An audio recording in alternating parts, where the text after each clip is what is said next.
தூதுவளைக்கீரை ரசம் எப்படி பண்ணுறதுன்னு பார்க்கலாமா? அதுக்கு தூதுவளைக்கீரையில் இருக்க முள் எல்லாத்தையும் க்ளீன் பண்ணிவிட்டு சின்ன சின்னதாக கட் பண்ணி கழுவி வச்சுக்கோங்க.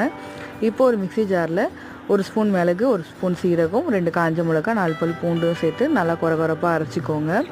இப்போ நல்லா பழுத்திருக்க 2 தக்காளி, 1 துண்டு புளியும் சேர்த்து அரைச்சிக்கோங்க. இப்போ தாளிக்கிறதுக்கு ஒரு கடாயில் தேவையான அளவுக்கு எண்ணெய் சேர்த்துக்கோங்க. எண்ணெய் நல்லா காஞ்சதுக்கப்புறம் கடுகு, கருவேப்பிலை, காஞ்ச மிளகாயெல்லாம் சேர்த்துட்டு இப்போ கட் பண்ணி க்ளீன் பண்ணி வச்சுருந்த தூதுவளைக்கீரையும் சேர்த்து நல்லா வதக்கி விடுங்க. இப்போ அரைச்சி வச்சுருந்த பேஸ்ட்டையும் சேர்த்து நல்லா வதக்கி விடுங்க.